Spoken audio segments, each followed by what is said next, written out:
right? NASA is evil, okay? Their logo is a snake's tongue, okay? They show us pictures of Mars, which are Devon Island in Greenland, okay? The one on the left is Devon Island, and on the one on the right is Mars, they tell us. Look at the clouds, they're stepped and repeated, the same clouds. Just that circle is what we see, that's what we see. So you have to believe that all of that other land outside of that circle is on the other side of that ball. At 500 miles, 550 miles an hour, the Earth's curve drops at a mile every 2 minutes, okay? So the pilot would constantly have to be nosing down. He would constantly have to be nosing down, otherwise he's gonna fly right off into space. The sun just stops going down, it sits there, this is just super sped up. It sits there, and then it just fades. Shut up. Yeah, it just fades away. Here it is again. It just fades away. Meanwhile, it went from up here to here in 5 minutes, and then it sat here in 10 minutes, for 10 minutes. And then it just got smaller and smaller, and it faded away. And that's because the sun that we see is traveling in a circle, and the air density becomes opaque over distance, over short distance. You know, when we look up at Mars, which is in the night sky at the time of this recording, we don't know if it's the size of a basketball or 100 miles or 1,000 miles or wide, or we don't know anything because we don't know the distance. All we see is a light brighter than any other star. It's supposed to be a dusty, dirty ball, millions and millions of miles farther from the sun than we are, and reflecting light back to us as brighter than a star. None of that makes any sense. No, that doesn't, and I'll agree with you on that. I've always wondered that. How did the planet shine brighter than the stars? So what's wrong with this picture? Is the curve of the Earth the right amount, the wrong amount? You know, what's in his helmet? I can't see it from here. What's in his helmet? The answer is, did you know that NASA's training facility is at the National Buoyancy Lab, where they have a replica of the space station in a gigantic pool that has green screens around it, right? Oh. Right? This picture So was they're taken in a underwater. pool. This picture was taken in a pool. So why don't we see bubbles? They do. The bubbles in space happens all the time. Little bubbles, when they're moving around, will pop out, but sometimes they're filming sideways. Sometimes they're filming upside down, because you can do that in a pool, and the bubble will go sideways. These are the two official photos, but they don't use the word photo ever when they talk about Earth. They say pictures and images.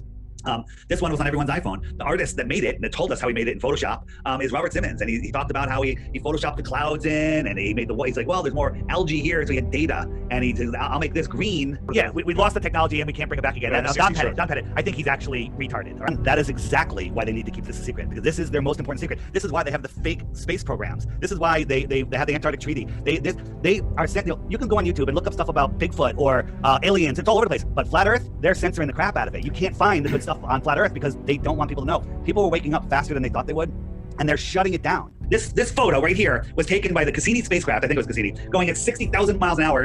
And how far is Pluto from the sun? So far that the sun is like a star, but it's this well lit, going at 60,000 miles an hour, and it caught this beautiful picture with a friggin' Pluto's head on it. They're mocking us. Here's something, Jupiter is a gassy, stormy, giant planet, right? These two pictures are taken over 2 years apart. They said, oh, look, we got this crazy aurora, right? Do you use any photo software? Could you do that in under a minute? Yeah, I can do that. You can probably do it better, okay? But if you lay these two over each other, every single little detail is exactly the same. It's just this one is a little lighter than this one. They're the exact same photos. So you have to believe 2 years later that all of those windstorms and everything haven't changed. It's the exact same photo. It's mockery. They're mocking the stupidity of the people of this world. All of your God-given senses tell you that you're flat and stationary, okay? But they tell us that we're spinning, and we believe it because they told us and we have no proof. This image behind me is showing what our solar system's doing. The Earth is spinning at over 1,000 miles an hour at the equator. That's faster than the speed of sound. So when you watch a sunset, you have to believe that you're falling over backwards faster than the speed of sound, and that's making the sun appear to set. We're also orbiting around the sun at 66,600, interesting number, miles per hour around the Earth, okay? Around the sun, okay? So we're orbiting the sun, but the moon is orbiting us. The sun is 400 times bigger than the moon, but 400 times farther than the moon. That's why they look like the same size. But then you watch the sunrise and set, and you watch the moon rise and set. They look like they're the same size. They take the same path. But you have to believe what I just told you. Not only are we spinning at 1,000 miles per hour, orbiting at 66,000 miles per hour, we're chasing the sun at over 500,000 miles an hour, flying through space at over 500,000 miles an hour, and that entire system is moving sideways at 1.2 million miles per hour. Okay, but somehow, while all of that is going on, all of our senses tell us that nothing is moving. All of our senses tell us that we're still and stationary, and you can have perfectly glass lakes reflecting mountains where we're curving around a curve. By the way, if you're going 500 miles an hour in a straight line in a car, you can drink water, you're fine, you can light a candle, but as soon as you start taking a turn, and that's what the spinning and orbiting and all the motions are, they're circles, things are gonna slosh all over the place. But we have calm, beautiful lakes, okay? Perfectly glassed. All of your common sense tell us that you're flat and stationary, and only nonsense tells us otherwise. I'm in the space station, look, I'm floating, I'm in space. Here's the Red Bull jump, okay? So we looked at the land here, that's planet New Mexico. All of that land is New Mexico.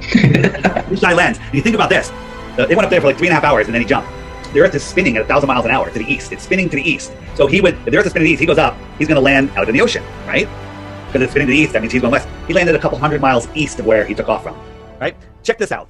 Here's the flight route from Santiago, Chile, all the way up to Australia. It goes all the way north, across the United States, and then all the way down to to Australia. You see that big arch. When in fact, they could have just gone across Antarctica or stayed at their 55 degrees south latitude, gone around the short way, which is a third of that distance, and gotten there, but they can't because that's not the layout of the Earth. This is the layout of the Earth. And those same floating routes are a straight line. There's a straight line.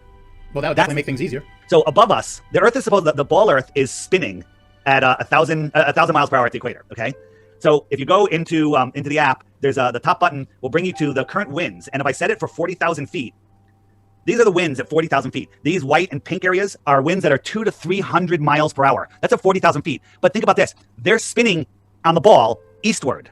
Okay, that means that they're outrunning the spin of the Earth. Right? You have to believe that if the Earth is spinning, all of the air is being held on by gravity. The higher up air would have to spin faster just to keep up with the Earth, the ground, because it's making a bigger circle. But it's outrunning the spin of the Earth.